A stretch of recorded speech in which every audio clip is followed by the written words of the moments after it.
So sorry for the bad gender balance on the panel that is going to follow, but that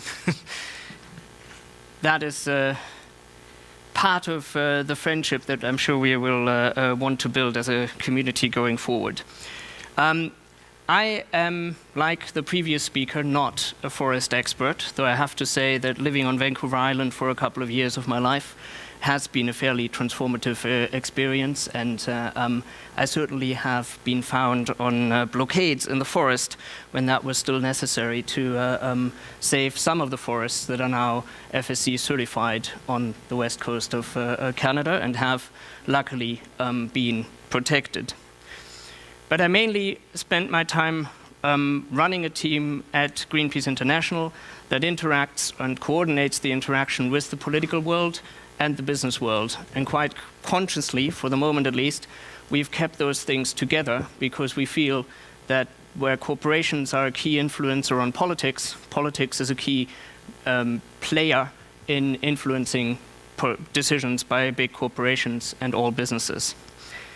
And in all of this work, this also applies for governments, we follow the general philosophy that we have no permanent friends and no permanent enemies. This, however, does not apply to us as a movement as a whole.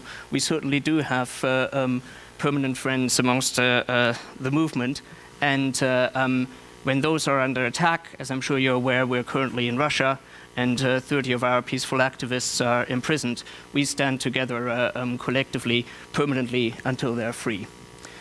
But this already brings me to what is unique about Greenpeace as a civil society player. It's not that we don't have the marketing budgets that you are used to, though having worked for a foundation for a while, I'm familiar with this kind of drop of money being available when you change jobs, even though you think you're doing the right decision. But what is unique about Greenpeace and its connection with the corporate world in particular is that we simply do not take any of your money. And that just to show how strict we are in this, if a company at their Christmas party collects some money and they transfer that money from their business account to us, we send it back because it's a corporate donation. And we ask them, if you want that money to still go to us, please ask a private individual to send it from their private bank account, then we can accept it. But we really are that strict about we do not take corporate money. It's not just that we don't co-brand or do take major donations. We really are that serious about our independence.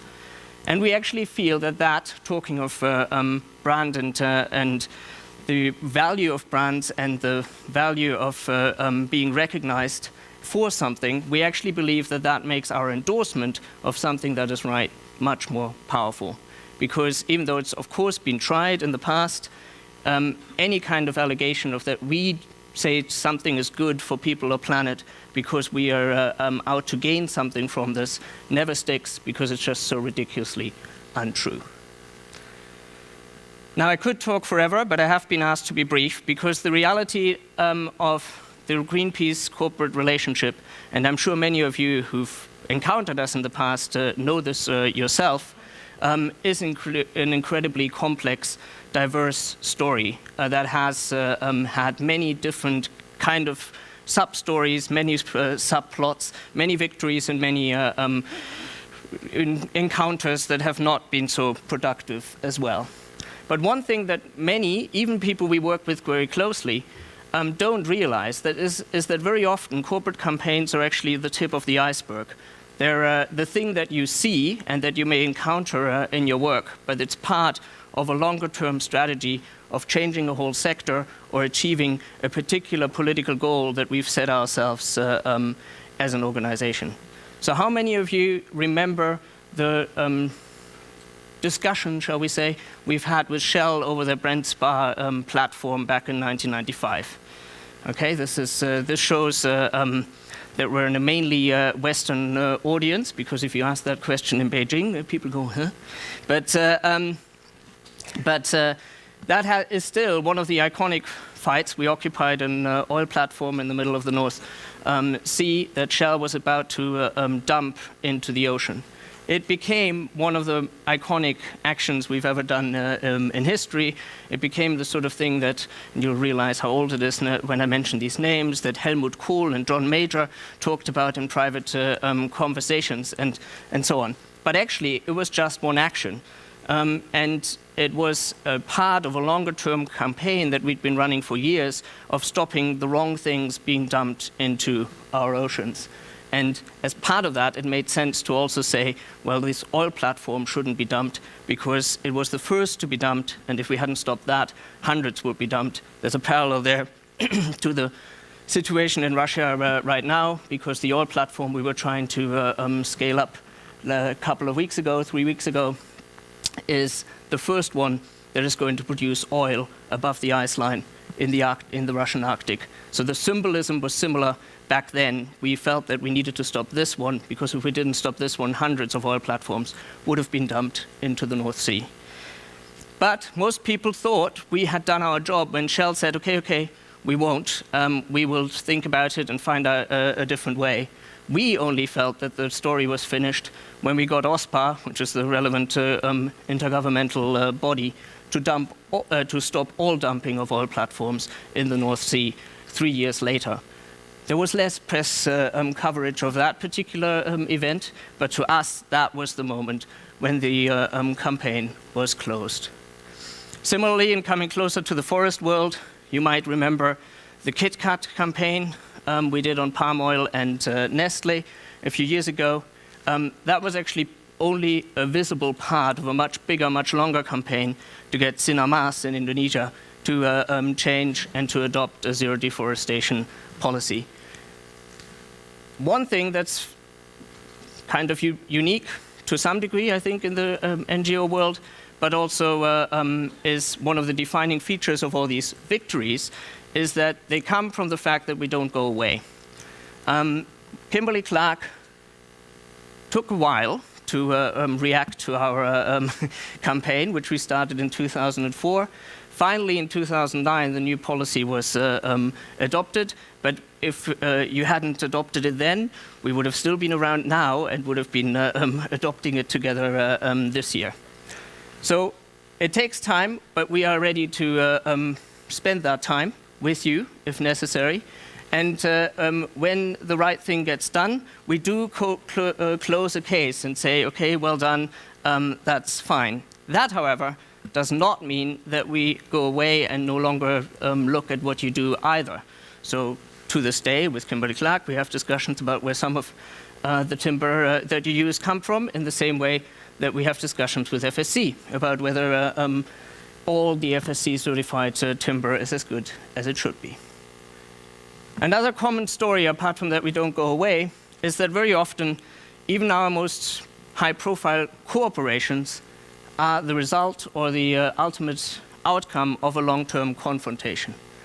And I just want to briefly mention the story of F-gases, which are highly climate-damaging gases, and which we campaigned on back in 2000 in the context of the Sydney Olympics, and you might remember that those Olympics were the first ones that were marketed as the Green Olympics and the wonderful Green Olympics, but all the equipment that was being used to cool stuff at the Olympics was being cooled with refrigerants that were highly damaging to our climate.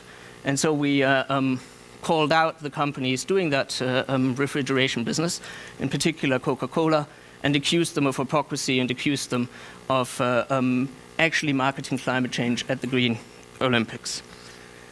Again, it took a number of years, but eventually, and don't know whether the colleague from Coca-Cola is already in the room, but eventually it became a much closer cooperation, there you are, than we've probably had with any corporation. And right now, we're partners in a thing called Refrigerants Naturally, and actually Coca-Cola, to a very large degree, is doing the advocacy that otherwise we would be doing in places like the Consumer Goods Forum, and making the case for all of industry to clean up and adopt these refrigerants that are natural, clean, and do not damage the climate, but are also safe and ready to use right now. And I'm sorry for the next slide. However, another thing that you always have to know about our approach, while we really am very keen on what Coca-Cola does on F-gases, it does not mean that when Coca-Cola doesn't do the right thing, we don't once again publicly campaign on it. And this is a current campaign we're running in Australia. The background is that Coca-Cola is opposing a recycling scheme or a take-back scheme that we're supporting, and we're unfortunately in a position where a company we have worked very closely with on one issue, we have to disagree with quite strongly on another issue. The interesting thing, and we haven't talked yet, but certainly this is true of, and I'll do this one so that you can relax, but the interesting thing, though, is that very often we get asked, well, how does it work if you attack companies that strongly to keep a trust and to build a trust?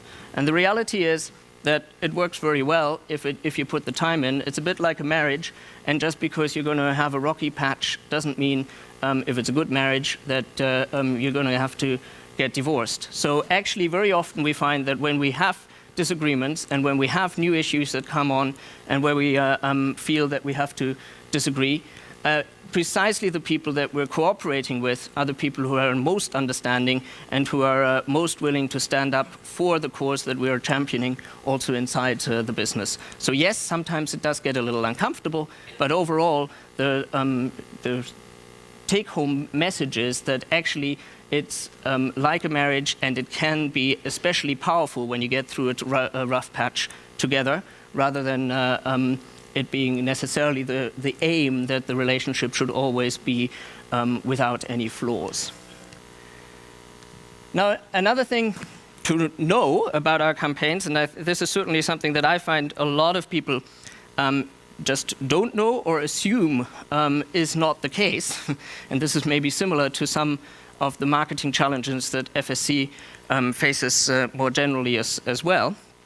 But a lot of people think we just go after Western brands because they're well known and they're easy, and then and we're strong in those markets, which most of the time is true. And we let off the other companies and companies based in the developing world in particular off easy. This is not the case. And here are just some examples of campaigns we're either currently running or currently kind of having one still working through the implications, such as the Asia Pulp and Paper case, where we, again, over roughly 3 years, had a massive market campaign, lost them hundreds of millions of market share or sales in terms of some of the companies in this room, in fact. But eventually sat down and agreed on a way forward on finding a solution to their deforestation problem. That story is by no means finished. There are still huge problems going forward, but it's probably the most high-profile global campaign that we've done on a player that isn't a Western company but is Indonesian owned.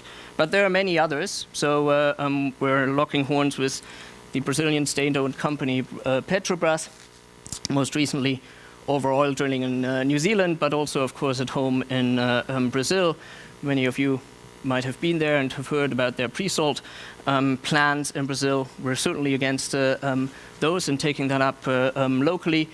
And we're particularly proud, I have to say, of the fact that we're taking on one of the biggest state-owned Chinese companies right as we speak over their massive destruction caused by their coal mining in Inner Mongolia right now. This is a company called Shenhua.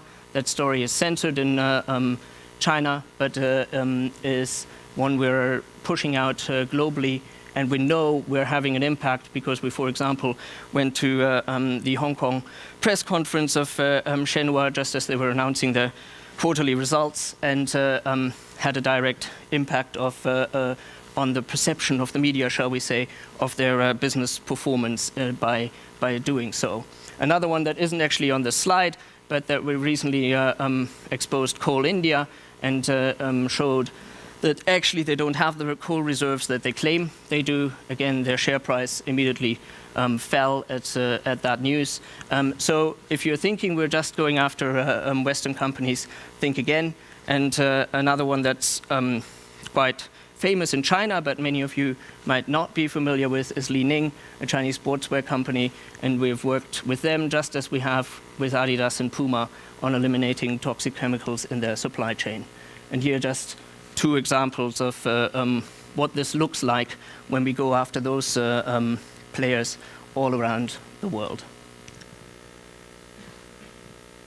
The last couple of things I want to say are about the fact that we as an organization are really not in the business of making things better, because I'm from Germany originally, and we have this saying that everything keeps getting better, but nothing ends up well.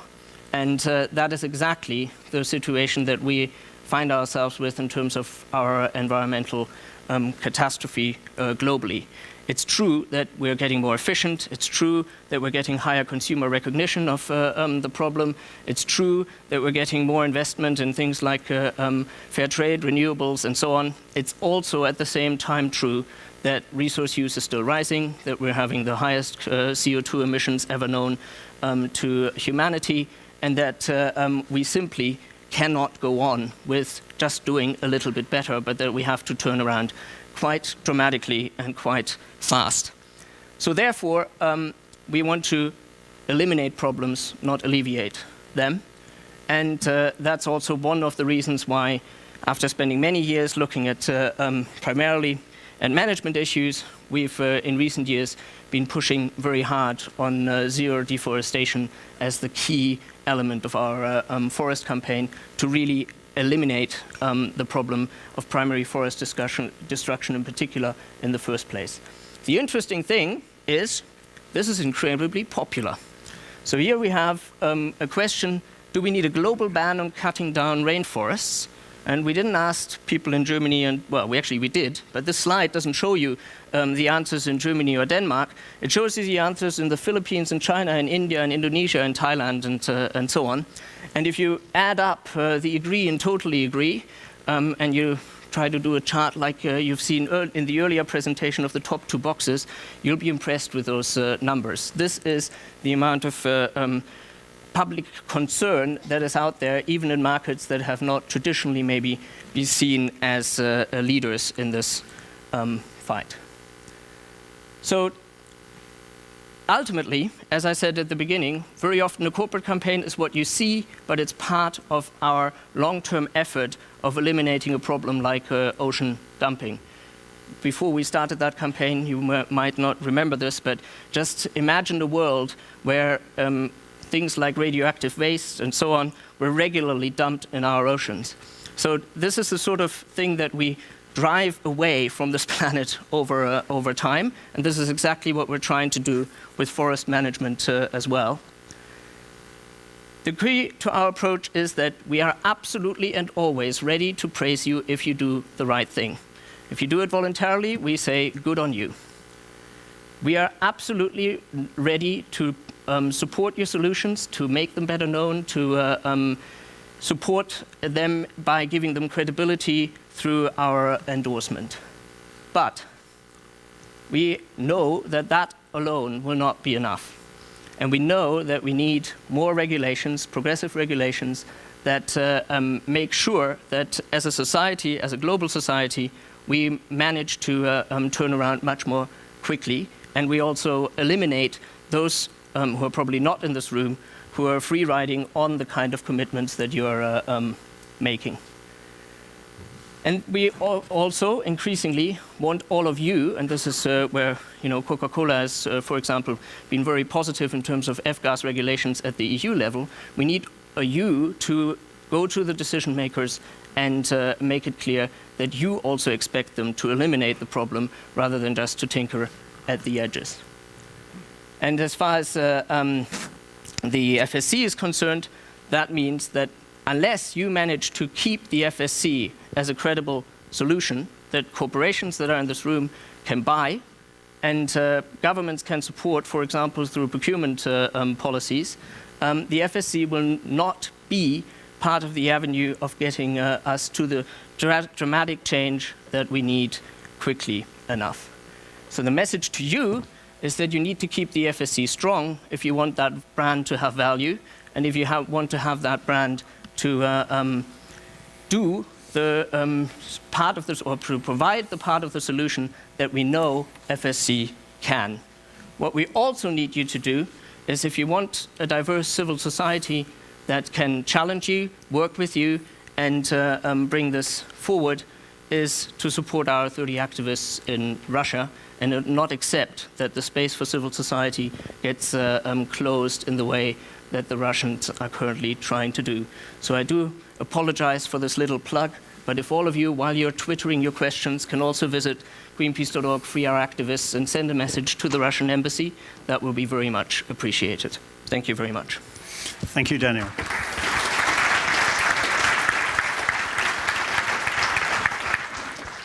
Thanks very much, Daniel. Thank you. Multi-skilled moderator. Let this not be all about Greenpeace. It would be so easy.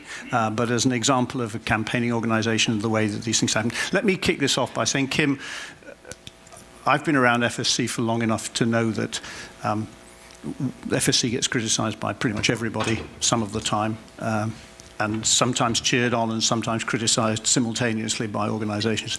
You must have a lot of, and part of the thesis of the organization is about how it manages to hold together stakeholders with different views. So you must have a view on how you run relationships that have the potential both to be argumentative and supportive. Are there some lessons that we can take from that?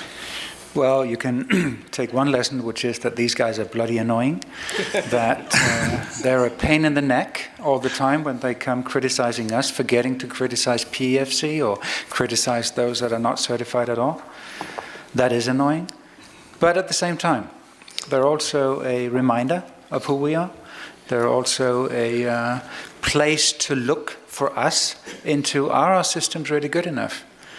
When they come up with reports about, I don't know, controlled wood in Canada, controlled wood in Finland, then we need to look into whether we actually have the performance that we need to have. And I think what we have as a special thing, which I believe is a really crucial element of FSC, is that these bloody annoying guys are inside our tent, together with you and together with us, and that we can actually have a dialogue together which can lead us somewhere. And I believe that's what we need to be able to do. Thanks for that. Right, whilst, gentlemen here, whilst we get a microphone to you.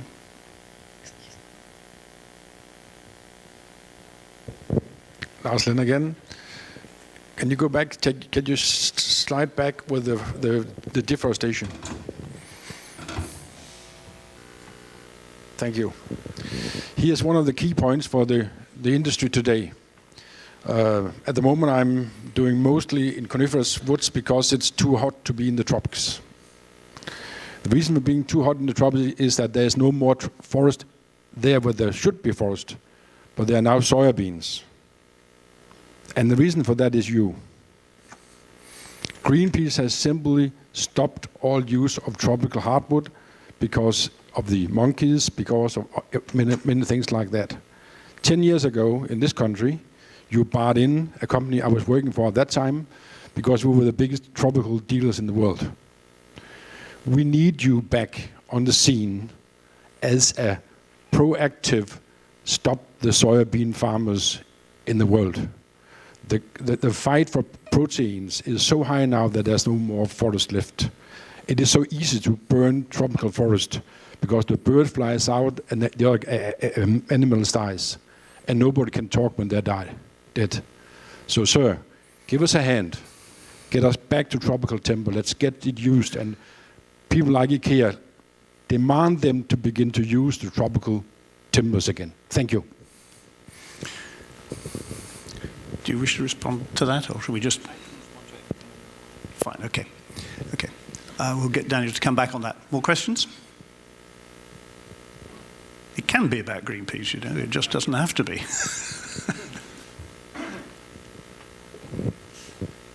Good morning. My name is Guillermo Malins. I work for a company producing pulp, paper, and as a forest owner in Chile. It has a lot to do with what you talked today, but also what the brand discussion we had before. It is really easy for a consumer company to just buy paper that is FSC certified, package the product, and then feel very content with themselves saying, we are actually doing a lot for the planet. And that is good, but it's much more challenging when you have to grow the forest, produce the pulp, you know, and produce the paper eventually, where these products are packaged. What I'm trying to say is the following, that the forest owner in the end is the one that has most of the challenge, most of the pressure, most of the cost about this whole thing. And he's the one that is kicked most in the end. My point here is that if we are all into trying to make a better world, there's less than 90% of the world forests that are certified today. And although FSC, and we are part of FSC, it's a very good organization, there are other also certification schemes. And I would really like to see FSC and PFC working together in order to try and bridge some of the differences to tackle the problems of the more than 90% of the world that is not certified, instead of fighting each other for a small market share, which is the 7, 8, or 9% in the world. That is my point. I think that we can all make a better world by tackling forest certification in all the areas that are not certified and where all the deforestation happens. And I think we have to all work together. That's all what I was going to say. I don't know if someone has a comment about this. Can we be friends with our competitors as well as with our users and certifiers, Kim? I think we can certainly talk with our competitors. Being friends and working together may be going a little bit too far, I would say. But I think it is very important indeed that, and we see quite strong movements in the business community at the moment to say certification is important. And therefore, what we really demand as businesses, I mean, we see that in the World Business Council for Sustainable Development and other places, what we really demand is certification. We don't care so much about the distinction between the different types of certification. I think that's okay as a starting point. I'm willing to enter into a dialogue with the likes of the World Business Council for Sustainable Development on that, but at the same time, I think it is crucially important that we are then also serious about the quality of the standards that we have as schemes. And I don't think, to be honest, I don't think that our competitors have standards that are at the level that they should be in most places. And that, I think, needs to be part of the conversation also. But certification as such, I believe, is better than no certification. But I think we need to be able to have an honest discussion also with the companies about the level of the standards. Thanks. Skip, do you want to pick that up? How do you respond to this gentleman's thought about spreading the burden? Well, I guess, you know, as a sourcing company, I think our policy reflects the fact that there is not enough certified fiber of any type out there. So one of our first goals as a company is that we stated quite early that we wanted to have all our fiber suppliers globally certified. That was the base level for doing business with Kimberly-Clark. And of course, then we have a preference for FSC in our policy, but also we have specific targets in our policy to increase the use of FSC as it grows globally.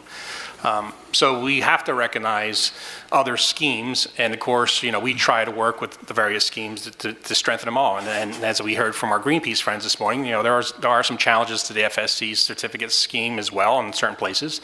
But I think, as a company, unfortunately, the last couple of years, as Willie said, that 10% number hasn't changed much. What's changed is that we've got companies that are multi-certified, that are just fighting one another for dollars in terms of having operations that are certified. And there are certain countries where the base level of sustainable forestry is so high that it almost is irrelevant at the end of the day, what is the certification scheme?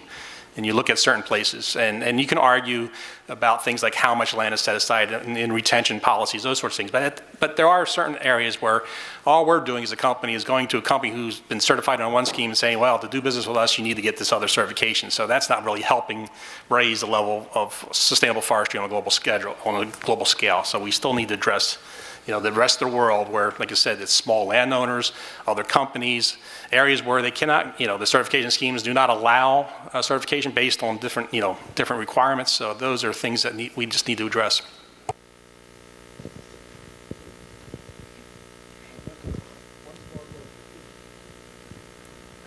Oh, sorry.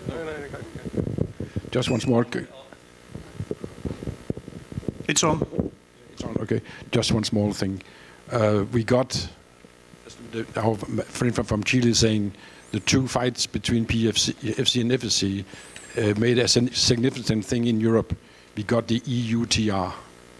We got a new bloody certification system upon the other two we haven't, because now we have to do it according to the EU laws. And there I think we went too far, all of us, in our fight to take the biggest market share in PEFC and FSC. I do hope that we all understand that in the world, that there's too many certifications for the same thing today in our forestry. And that's just a small hip to you, Kim. Thank you. Thanks. Tim, before you go, can I just get Francis into this conversation? Daniel said that they don't just, Greenpeace and I guess other campaigning organizations don't just pursue large Western multinationals, but how does a large Western multinational look at it?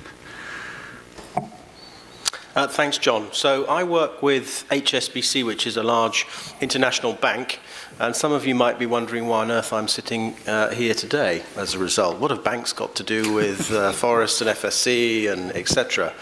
Well, I think as the whole certification movement has moved forward, this has become more and more sophisticated, and it's not just big banks, it's a whole range of different banks, I think, that are now looking at a whole range of sustainability issues, including forest management, as being critical for their business. In HSBC, we look at it in two ways. Firstly, it's the sorts of customers that we will finance that may be in the forestry business, the trading business, the retailing business, but also it's the sort of paper products that we buy in our own business. And my job at HSBC has been to make sure we have the right policies and that we are consistent in what we do in our own business and what we expect of our customers. Because it would be ironic for us to have a policy of expectation for our clients that we don't then reflect in the purchasing policies that we have for our business, which is why I asked the question about purchasing policies, because we use 15 billion sheets of paper a year in our bank. So it's large scale. We are a Western bank, John, but we're in 80 countries. We're a large emerging markets bank in many of the sorts of countries that Daniel is talking about. So to position ourselves, we have to span the range of views between Western companies, companies in emerging markets, and set a standard that we believe will contribute to sustainable development. Now, to get back to the main discussion here, NGOs have got an important role to play in helping to shape the policies that we write, as do our customers, as do regulations, laws, etc. But without certification schemes such as the FSC, it's very difficult for us to write policies and then to have evidence that we're implementing them, because we just don't have the capacity to check what every customer, we've got 3.5 million commercial customers around the world, might be doing in their supply chain. It would literally be an impossible task to do that. And the only way we believe that we can implement policies where we are checking to ensure that legality and sustainability is carried out in a forest management supply chain is through independent certification and credible independent certification. And we wrote our first policy in 2004. We're now in our third iteration. And at each time, we firstly go out to discuss current thinking with a range of NGOs. We'll also talk to customers, we'll talk to others, think tanks as well, etc. And then I think NGOs do have a role to play in making sure that companies have got the right policies and that they're implementing them. But that can be not necessarily in a campaigning way. And it may be that this is an area we can talk about, because good relationships, if we are working towards the same goal here, we can have those conversations without all the resources going into campaigning and responding to campaigns, because that is really quite time consuming. But actually spending that time discussing what the right policy is and how it can be implemented consistently across different businesses. I must stop switching myself off. Gentleman there. Good morning, Jeff Lane from PwC. I'm a partner in the Sustainability and Climate Change team. Since we're in a very small, discreet, confidential environment, just a few people on Twitter and other stuff going on, I just wonder whether we could just get a bit of insight into how an organisation like Greenpeace takes a decision to go public on something and to decide that that's the best way to impact on a company, and also how it feels within a company when you've been working with Greenpeace to suddenly be on the end of a campaign, and perhaps whether there are any unintended consequences, given that today many people who work in companies share Greenpeace's overall objectives and mission. And so I'm wondering whether sometimes you're in danger of damaging the very relationships that actually you need to make progress. At least from the company side, I guess the thing is that, of course, the reason we even got noticed by Greenpeace, I guess, is, we didn't reach out to them. They obviously are campaigning against our activities in the boreal forest. And as Daniel said, and you saw on the slide, we tried to ignore them for 5 years, and they wouldn't go away. But during that 5-year period, though, there were learnings from both sides in terms of we tried to understand exactly what Greenpeace was asking us. It challenged the business in 2 ways. I mean, one, of course, we were a forest management company at that time. We did have pulp mills, so could we improve our on-the-ground performance in Canadian boreal? And conversely, the question was obvious. You make a disposable product. Why do you need to have good virgin fiber into that tissue product? Well, you're going to use it once and then flush it. So it was a reasonable question. And so we were educating them about tissue manufacture. They're educating us about high conservation value forests, endangered forests, and those kind of things. But we still, both organizations at that point in time were intransigent about really seeking a compromise. And so after a while, it got to the point where, like I said, Greenpeace didn't go away. They escalated the campaign a little bit, and it's not so much that, having them rappel down your building with a big flyer is, yeah, it's embarrassing, but, they go away after a while, or unfortunately put them in jail, so, for trespassing or those kind of things. I mean, that's the reality at that time. But then when they, like I said, then when they start showing up at the board of directors' offices and those kind of things, then the chairman of the board finally notices and says, we need to solve this. And we need to take a new look at it. And so through compromise on both organizations, we were able to reach some common grounds. What do we want to work towards as both organizations? And once we got over that hurdle and really got down to serious negotiation, then it's been, we have had very open and frank discussions. And I was really surprised as a company that we've had some meetings with our presence of our tissue products, both our consumer side and our business-to-business side, sit in a room with Greenpeace and tell them what we're planning as a business to do for the next 5 years. So talking about opening up your books, it was, but it took us a while to build that trust. And now we can talk about things, and then obviously, we meet once a year. What are the concerns? What are, looking at our supply globally, looking at individual companies, what are the concerns of Greenpeace? How can we make it, their certification is stronger? What issues they really need to address? So it really has gotten into a good, open, not a negotiation, but an open relationship now where we can really get down to the nuts and bolts. And like I said, I'm really surprised at our senior management involvement and just how open they have been with some of our marketing plans, our business growth plans globally. Daniel, maybe you'd respond to that. There are lots of people in the room here aren't in the paper business, all of that kind of stuff. So it's good to see across the piece how this works best. Yeah. I mean, first of all, just to confirm what you've just said, and to come back to the analogy of a good marriage, yes, it took years to build that trust, but now that the trust is there, we can have frank and difficult discussions, and we appreciate the transparency in terms of your plans, but I'm sure you can also confirm that we are now being much more transparent and open about our views and what we might do next if we disagree, etc. So, but I think the more general answer about how do we decide and how does it feel brings us to the complexity of the issue we're talking about.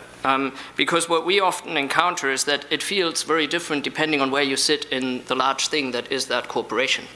And very often the sustainability officer in the corporation is excited by us starting a campaign, because suddenly the presentation that they've been sending up to senior management for years, but that always came back as, oh, we didn't quite find time for this at this meeting, maybe next year, suddenly gets noticed, and the suggestions that they've been making, some of them actually ironically even suggestions that can save the company money, but just not maybe that much money, are suddenly taken up. So, I know this particularly from personal conversations with several people in IT companies that we've also had a long-running campaign on, that they, while initially being nervous because they also feared that they might be blamed for not having protected the brand well enough, very quickly they got very happy and excited about the fact that we were campaigning on their sector, because they saw it as an opportunity to bring it in.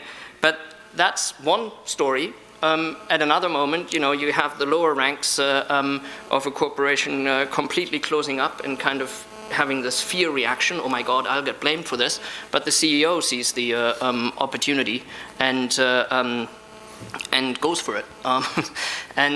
So it varies, and how we decide is the most basic thing I can say about that is that we try to we don't try to. We do a hell of a lot of research, and on that basis, we try to anticipate where we might be able to have influence. So, for example, I don't know how many of you remember our Green My Apple campaign. We only went for that once we'd been working on the IT sector and eliminating toxic chemicals in the IT sector for a while. But we only went for Apple when we've realized the way that we could actually influence Steve Jobs at the time. And we realized that if we got the Apple enthusiasts, of which many of us were a member of that group, if we got that group to directly communicate to Apple. So the key thing is that we never start anything without having done the research and knowing that, or having identified something that we believe is a leverage point for change. As we also all know, I'm sure, is that usually a plan doesn't survive the first impact. So sometimes that we have to change that, and we realize later on that actually the lever we had identified wasn't one, but there turned out to be another one. But nonetheless, I think one of the reasons why we succeed very often is because we never start without at least having a roadmap on where we think we can make real change. And just to react to a couple of other questions that came on. Well, first of all, Kim, not true that we don't attack the others, but if I can go back to the very first slide, if that's okay, it's also the case that we don't do, yeah, one's back. No, all right. No, not that one. We don't do those kind of things either, but we don't do the pro PEFC or pro whatever things. This is what I'm trying to get at either. It's actually the picture is what I'm after. One so after? You will one back. One back. No, one. Can't get the staff. So, and we won't do case studies on PFC like this one, which is the EcoTrust Canada case study, where we quite strongly say, even though there are still issues even there, but where we quite strongly say, well done, and this is the sort of thing that we want to see around the world as a standard. And if you look at those case studies, they also immediately on the very first page point out that the reason we're doing this to FSC is because we don't actually believe the others are worth the effort, because they're simply not good enough. So just to be very clear that it's understandable that sometimes the the good ones, and this relates to a general point as well. Like sometimes there's also the reaction of the people who are trying to do the right thing in a company to say, why are you picking on us? And the FSC reaction you showed was somewhat similar to that reaction. But the reality is that we do it because we care, and we actually think that you have the capacity to make positive change, and we've identified that in our power analysis over the years. Other point on HSBC, well, just to ask the question back, how many of your policies, for example on coal, which is reasonably good, do you think would happen if there wasn't campaigning in the first place that would generate those policies? I agree with you that it's definitely then needed to sit down, and a lot of that is then behind closed doors, and a lot of that is not visible to most people here in the room. My team basically does practically nothing else but things that you don't see. But so I agree with the need for serious policy discussions, but I don't think a lot of these policy discussions would ever get off the ground if there wasn't the campaigning pressure in the first place. And one example is you're still, as a bank, not excluding Arctic oil in your lending. So as an honor to our 30 jailed activists in Russia, maybe you want to come up with a policy for that in the next few weeks. Well, certainly not in the next few minutes, Francis. Okay. It usually takes a bit longer than that. I think you raise a really good point, which is, would companies ever come up with policies voluntarily without NGO pressure? I can't speak for all companies, but certainly HSBC, our entire sustainability risk framework was generated internally without being sort of dragged into that by NGOs. It doesn't mean to say it couldn't happen. I think it would be a failure for that to be the case, because I think if sustainability teams internally in companies are doing the right thing, they find out where the issues are. They may well be behind the curve at times, but they should be trying to stay up to speed with developments in the outside world.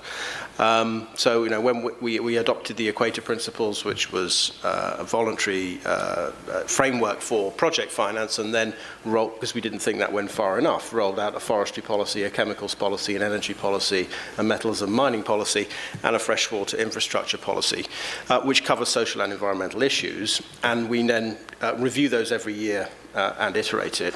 I think that the if the relationship between companies and their stakeholders is right, and let's not forget shareholders here with publicly listed companies, they can ask some pretty sharp questions too, then that should be an iterative process. It's one which is about continuing development, improving the business, and seeing this as just a part of good management going forward. But we have to bear in mind that you've got to balance commercial imperatives against sustainability objectives over time, and that is an important consideration. Sure. We've got, Kim wants to say something, and I have 2 or 3 questions down here, and I'm trying to keep my eye on the time, so Kim. Just to Daniel's point, I mean, we're also proud to be campaigned against, because that means that we're relevant, that we're interesting, that we're important, and that's a great thing. And we do know, and we realize that our relation with Greenpeace is going to be a relation of tough love. I mean, there's no other way about it, and that's how it's going to be, which is fine.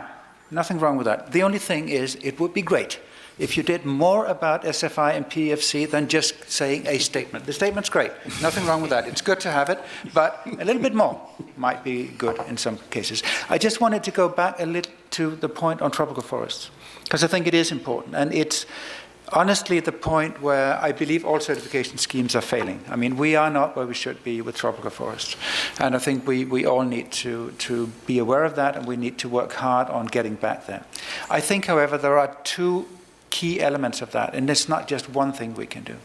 The first thing is realize that certification is more difficult in tropical natural forests than it is in Western Europe or North America. Second thing, make sure that we find ways to make our systems actually be credible in those circumstances. And that will take effort from all of us. It's not just about saying that, well, we can just go and certify. We need to make sure that we are doubly certain that what we do there is credible, is strong, is for the long haul. If we can't deliver that, then it won't work. So we need to make sure that we do that. And then at the same time work on the market side. Because if there isn't a market pull for these products, then it won't work doing the other part of it. Thanks for that. Tim, do you still have the microphone? And I have a questioner over here too. In the trade. We are in the trade, ready, European-wise, I can assure you. Tim. Very good. Tim Wilson, Historic Futures.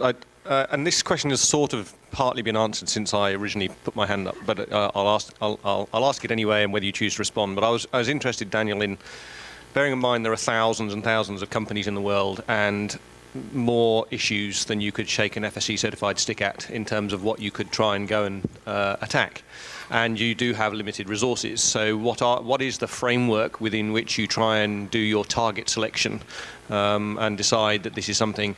And also when you do set your ambitious targets for zero deforestation or zero toxic waste discharge, how do you know in a systems context that the perversity that that's going to generate isn't going to, have issues that you're then going to need to mop up somewhere else? So it was really getting to a bit more into the detail of the research process that you do, I suppose. I'll give you a chance to think about that for a moment. Andrew, do you want to say something over here? Anders, you've given up, have you? Good. Okay.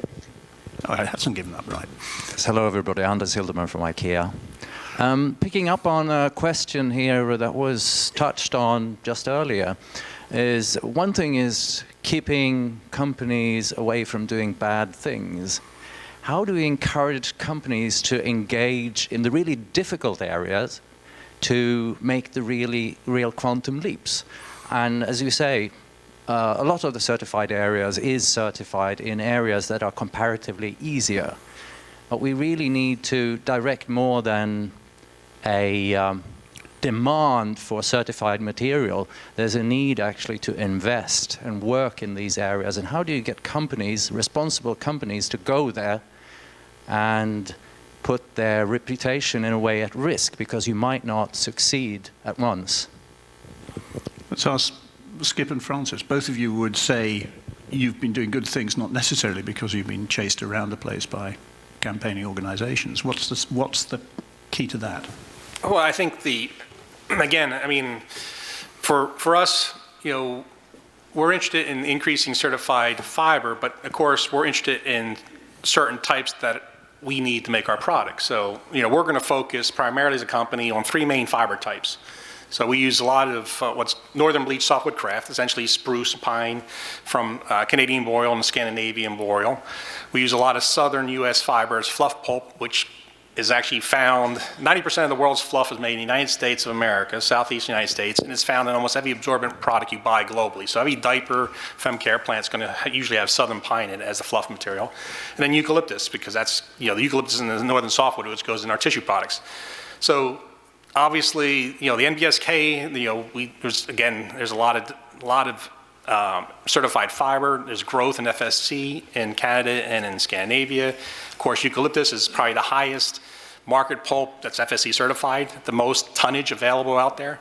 Where we have the gap is southern pine fluff, small landowners. So what we have done is try to work with FSC and also with WWF to get awareness in small landowners, but also support in terms of hiring social experts at FSC, for instance, so putting some funds where our mouth is, but also going into the, doing any kind of education in the companies and also the landowners. So anything that's hosted by a group of FSC certified companies or FSC wants to do a southern meeting of some type, we'll obviously sign up for it to try to reemphasize to the small landowner why it's important to us as a global player that your southern pine in Georgia may end up in a diaper sold in China, for instance. So just trying to raise that level of awareness. Francis. From a banking perspective, it's a very binary process, really. We either bank a client or we don't. So when looking at those sorts of relationships, it's not really about incentivizing trade. The upside is not something that you would talk about in the same way you might if you were in a supply chain. So the process we go through, for the companies that we have in what we call the sensitive sectors, the ones I mentioned previously, is that we, alongside a credit risk rating for those companies, we have a sustainability risk rating as well within our central credit database. And this is an independent process. The two are not related. But in order to do business, or certain types of business with those customers, we need two green lights. They need to be creditworthy, and they also need to pass our sustainability tests. We assess commitment, capacity, and track record to implement our policies, and that then frees up the ability to do business. And what has meant over the last few years for companies in all of these sectors, if they don't measure up, they may be extremely creditworthy, but not match our requirements from a sustainability point of view, we have to close their accounts. So in the end, the ultimate sanction is no longer being able to do business with customers that we believe are no longer managing or unable to manage their sustainability risks successfully. Now that sounds like a tough thing to do, but we think it's an essential thing to do to be able to evidence that we do implement our policies. And also, if companies aren't implementing or carrying out their business in a sustainable way, they probably do face reputational risks. They may face action from regulators. They may lose their customers as well. So we believe this is also a good risk management approach. So we're always looking, every year at least, we are looking at those 41,000 customers to make sure that they meet our sustainability risk policies. Didn't know that. Thank you. Gentlemen. Good morning all together. My name is Udo Felten. I'm working for SIG Commiblock. We are in the same nice carton business like Tetra Pak. And I would like to share with you a little bit from my daily work on the marketplace. And there it is not a free run to sell FSC labeled cartons. We have very often to convince brands and customers to take FSC logo on the carton, and there the motivation is of course to show responsible sourcing and to have a good story behind. What we are facing in the market area is that FSC is getting more and more criticized, and well, somehow that's good because FSC gets more recognition, and of course criticism is somehow connected to it. But on the other hand, all the other ones, PEFC, SFI, and so on, are not criticized. And talking with customers, I very often receive the feedback, well, PEFC, FSC, it's equal value, but PEFC, I see no criticism, and I see a lot of criticism of FSC. Why should I go for FSC labeled cartons? Maybe better to go for PEFC labeled cartons. Nobody is attacking us. And as FSC is a matter of trust and providing an eco-feel-good factor, all these stories, headlines, FSC at risk, like we see here, is really harming that feel-good factor and making people who are not that deep into the issue like we are all here very unsecure if FSC is the right choice or not. And many people decide when they are unsecure not to make a decision. And this is really not a good story for FSC and all the supporters of FSC. I don't want to criticize Greenpeace because Greenpeace, in my view, is a very high value in the FSC system. It's shaping the diamond of creating credibility and value of FSC. I totally support that, but I want to point out that be very careful what you do in the outside world, as this has a very high impact indeed. And my call for you would be to back up FSC, not only criticize it, and to criticize the others, which are, from my view, as well weaker. And it would be a good story if you could repeat what you did, I think it was in 2006, to have a joint paper vision of the NGOs and to have it expressed on an international level why FSC is the system you are going with and why FSC is the best system. And yeah, having WWF here and Greenpeace, this is an open call to update that position, that paper. Thanks for that. Thank you. Daniel, we also have a question. It rather terrifies me because it's a rather large question, but off Twitter. I mean, how does Greenpeace know what is the right thing to do? I think there's quite a lot of layers to that question. I do need to get people to some caffeine in about 5 minutes' time. So. Okay. Well, we don't always and for everything know what the right thing is to do, but we campaign on specific areas from climate change to forest protection, and in those areas we're extremely familiar with the science, and we are basing our choice of what we think is the right way forward, be it for organic agriculture or eco agriculture, or for zero deforestation, or for an energy revolution that can deliver energy for all but not destroy our climate in the process, on that science and on the research that goes with it. And another principle we have is we never attack unless we have a solution. That solution may not be at the level where a lot of you need it. Can I buy this at this point right there? But the solution is, but we will never say no unless we also say yes to something. So, for example, in the energy sector, we've worked with the European renewables industry to set out a global scenario of how we can stay below 2 degrees, provide energy for all, and still achieve the climate targets that the IPCC and the world's scientists are telling us we need to achieve if our children are supposed to have a decent future on this planet. So we don't always know the answers, but on the areas where we campaign on, we're very serious about looking at the science, and then very serious about providing the solution, and only on that basis we go for attacking the bad stuff. I think the answer to your point is don't blame the messenger. Eliminate the problems and we will not have the attacks.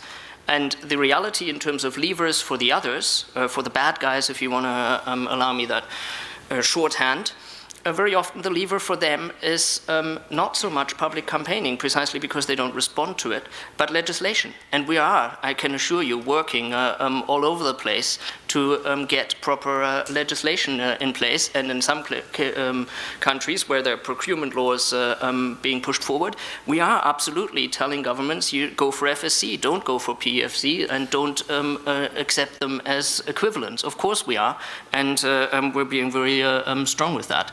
But that also, I think, speaks to the point that IKEA rightly raised. What about the difficult areas in the world?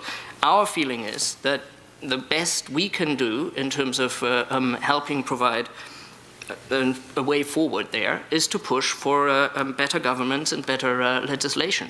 Right now, unfortunately, we're seeing a bit of a decline of that success story in Brazil, but that's why for a long time in our Amazon campaign, we were working so hard on getting proper governance into the Amazon. And when it came, and when there was enforcement, deforestation rates were reduced significantly. So this probably, again, is at a different scale than what you're often faced with in your day-to-day problems. But don't assume that we don't take those problems seriously. We just feel that in those cases, our best contribution is to try to change the framework conditions and improve the governance system. In the case of Congo, work with the World Bank, or maybe against the World Bank in some cases, to change the situation on the ground, or the setup of the situation on the ground. So very often the lever for bad guys is legislation, and that's why we're working on the legislation side and the governance side rather than the specific corporate campaigning side for those targets. And in terms of addressing perversities, like anyone will know, you can't ever predict every impact you're going to have, but let me be very clear that we take this extremely seriously. So for example, we monitor quite closely deforestation rates and try to, in various countries, and if we get the impression that we're in effect just displacing rather than eliminating, we will take this extremely seriously in our planning, because as I said before, our interest is in eliminating the problem, not in shifting it around the planet. So we are absolutely aware of the fact that we can't know everything, but we need to constantly monitor what are the potential side effects of a certain campaign, and if they are negative, we will address that immediately. Thanks, Daniel. I had a fear when I saw the programme and this panel that this was a session that could take half a day, and I strongly suspect it can. But I'd like to take one more question, and then let's have some coffee. It's approaching. Where is it?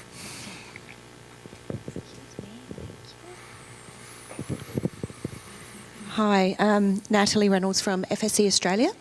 I'd like to take the Greenpeace this type of campaign issue on a different tangent if possible. You're seen as being a real leader in the environmental movement, and it's very important to FSC. And certainly in our region, we have a lot of our smaller environmental organisations looking to Greenpeace to say, well, if Greenpeace don't trust FSC, what on earth are we all doing? And the environmental movement is the point of difference, and it is the strength and the credibility of FSC. So I'd like to know how you're managing that as a risk, and whether you had thought about that in terms of unintended consequences, because like the opinion over here, it is very real that where there is no dialogue about PFC in a region, then it can rise from the ashes in the situation where there is criticism of FSC in a region. Well, that's the message that's coming through, Daniel.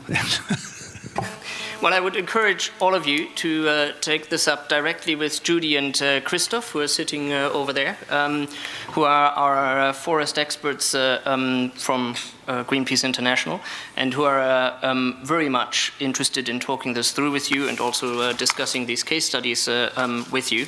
But let me just say at a more abstract level that yes, of course, we have thought this through, and this is why you don't see us doing certain things that you see us doing on other campaigns, or haven't seen us doing those in recent years. So yes, of course, absolutely, we're aware.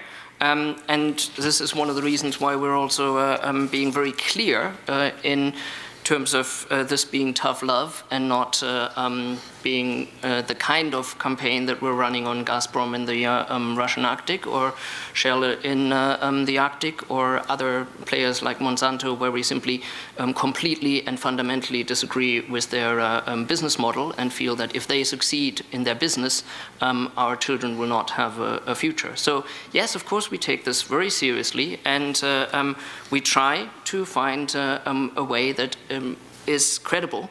But you know, you were talking about brand reputation. You also have to see our side. We are extremely credible in terms of our endorsement, because of our independence, because of our research, because we are clear in terms of why we want to have things addressed. So we simply cannot afford for these bad cases to continue, because that will tarnish our reputation, and that will in turn tarnish you, because of that then our reputation cannot be the valuable player in this game that it currently is. So yes, we take it seriously, but also see our side, please. Thank you. It leads us wonderfully into the session after coffee, which is about when is close, too close. Thank you all. I think this session could have gone on for half a day, as I said. Daniel, Kim, Skip, Francis, thank you for that.